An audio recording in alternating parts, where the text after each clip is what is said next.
You can't be living off your child's SSI check. He's 20. He needs that money for himself. It's not for you. Do you understand? You're living off your 20-year-old son's disability check. This is the time for you to be honest with me so you won't come back here. You know why you're here? Yes. So what are you not doing? All right. And this is a probation case. Okay. Yes. I'll give you one. So what are you not doing? All right. So here's the issue we're having. The issue we're having is that you have a balance. You haven't paid your restitution. You're on probation for possession, 400 to 200 grams. So why are you not paying what you owe? Or is that separate? No, that's the $57 you owe to the SAPD for laboratory testing, and then you're behind on your fees. So the question is, why are you not paying? Well, I have a limited. I'm only receiving the SSI from my son, right? I'm sorry, I can't hear you. I'm only receiving the SSI from my son, so I'm not currently working. That I'm looking for work. I just haven't gotten a job. How long have you been looking for work? All right, everyone, please whisper. And I'm sorry, you're going to need to speak up. When's the last time you had full-time employment? 2 years ago, 2.5 years ago. All right, so you need to get a job. You can't be living off your child's SSI check. He's 20. He needs that money for himself. It's not for you. Do you understand? So are you getting a government check for taking care of him as well? So you're living with your mom, your dad, your niece, and your 20-year-old son. How old is your niece? 7. So what do you do at the home? I take care of my. I also look out for my father, and just that I'm there with my son. And their house, we walk and we do things together. My sisters come over. All right. So here's the thing: you're getting employment. You can't continue. How old are you? He's on a bond on this case, but all right. In jail on this. You cannot continue. All right, just 1 second. Everyone, I am trying to keep this area as least congested as possible. Defense attorneys, grab your file from the box, give it to the prosecutor and have a seat. They will take you in the order in which you appear. I guarantee you just standing around hovering over them is not going to help things move quicker. It will be great for them if you do it orderly. Just give them your file, have a seat. They'll take care of you. You need to get employment. You can't continue to live off your son's disability, live off your mom, live off your dad. You understand? So how far did you go in school? All right. Did you go to college or go to a trade school? Yes. So what did you go to a trade school for? All right. So what are you doing with that? No, I didn't keep up with renewing my credit, so I all right. And I can tell you with this type of case, they're not going to give you your license back. So what are you planning on doing with the rest of your life? The probation officer told me it was going to be kind of hard for me to get a regular job. No, it's not hard for you to get a regular job. They have signs up at McDonald's. They have signs up at Wendy's. Now, I can tell you this. Sometimes people think certain jobs are beneath them, but it's not hard to get a job. It's just there are jobs that people say, I'm not doing that. So you're going to have to knock your pride aside because right now you're a grown person and you're not supporting yourself. You're living off your 20-year-old son's disability check. You're living off your father. You're living off your mother. That's going to stop. You understand? So this is what I want for her. She's going to have employment and you're going to get employment within 30 days. You understand? So, and if you're drug tested today, what are the results going to be? And you're getting drug tested today. So tell me the truth. I'm sorry, what? All right, we're going to give her a drug test today. And we're going to alternate amend conditions. I'm going to want employment. Yes, ma'am. Within 30 days. Mm-hmm. And there's to be no employment as a home health care provider or with minors.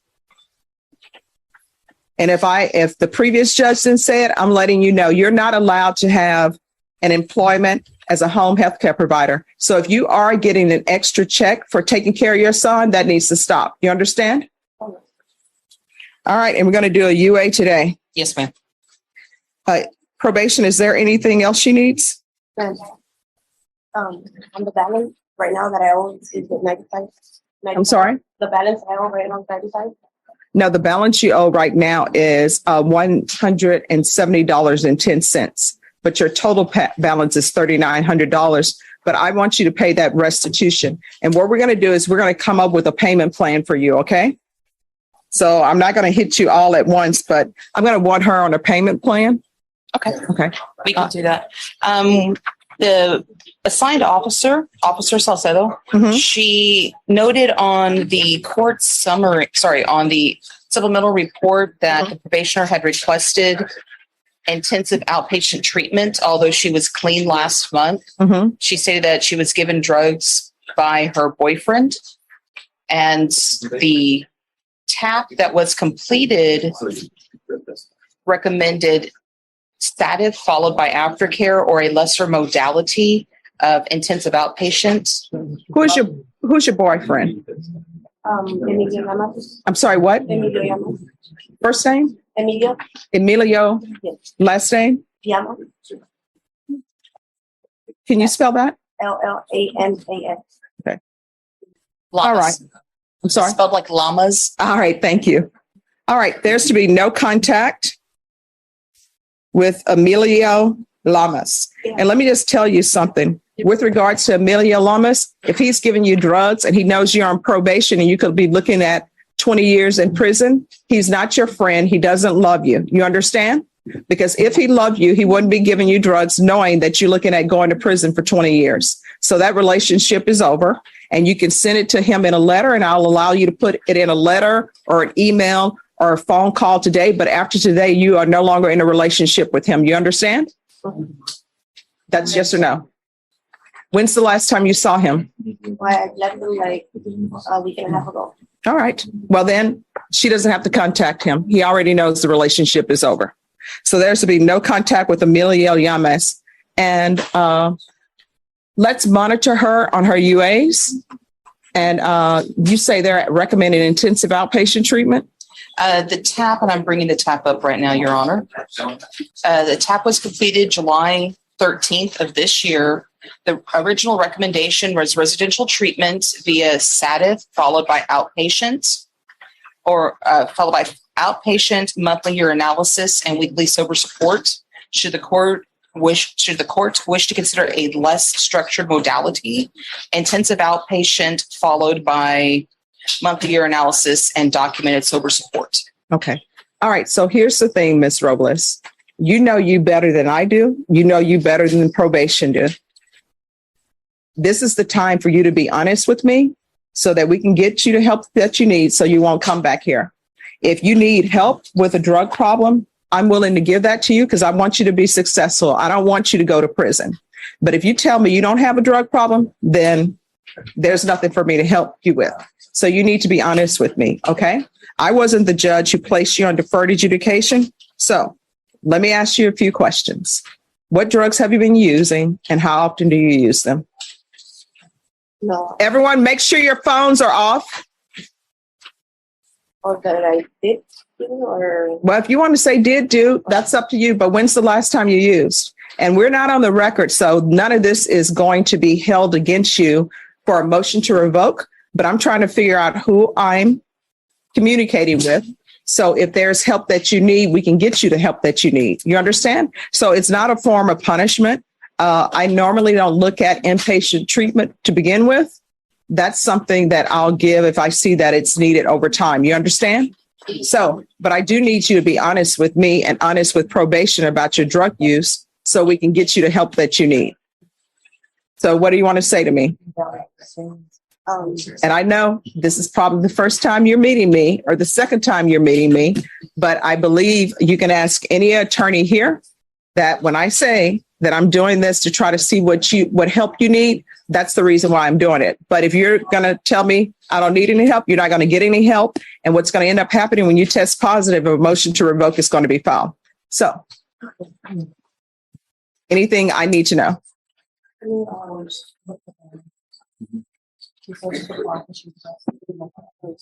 I'm sorry? I would like to know. I would like this. Okay, so what are you using? That's what I need to know so I can figure out whether to give you intensive outpatient treatment or just sober meetings or something of that nature. So what do you need help with? No, I'm not in it. I mean, I have experience in that. I think a month and a half ago when I did. And what did you use? Okay. So we're going to do intensive outpatient treatment. We're going to start you with intensive outpatient treatment. And if you see that that's not working for you and you need more help, you need to let probation know. You understand? So we're going to do the intensive outpatient treatment with the sober meetings. And let's do a referral to felony drug court and see. Felony drug court is a great program, and they'll be able to help you get in the mindset so you can get your life in order. Okay. Your Honor, how frequent did you want the UA tests?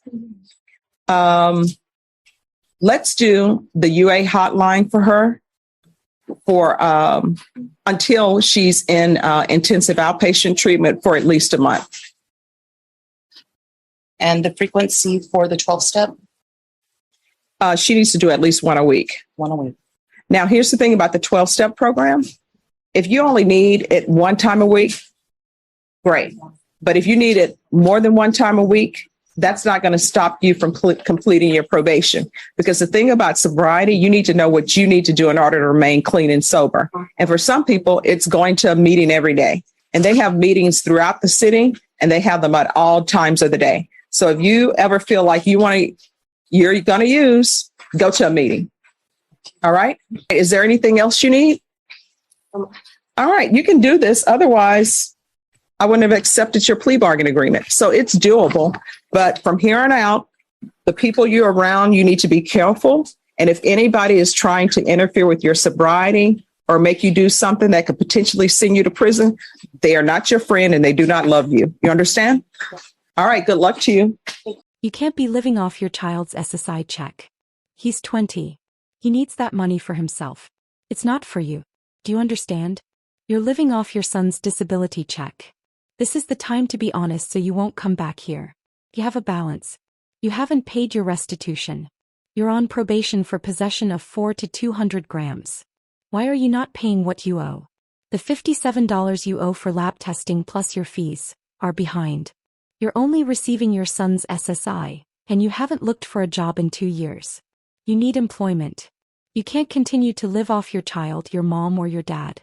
That ends now. You must get a job within 30 days. There is to be no employment as a home healthcare provider or with minors. If you were receiving extra checks for caring for your son, that must stop. Your total balance is $3,900. Restitution must be paid, but we will create a payment plan. Officer Salto noted you requested intensive outpatient treatment, even though you were clean last month. You were given drugs by your boyfriend Emilio Lamas. There is to be no contact with him. If he gives you drugs while you're on probation, he is not your friend. That relationship is over. The court recommends intensive outpatient treatment, monthly sober support, and a referral to felony drug court. UA tests will be frequent. The 12-step program is at least once a week, but more if needed. Sobriety requires commitment. You need to remain clean. From here on, be careful with the people you're around. Anyone who interferes with your sobriety is not your friend and does not love you. You can do this.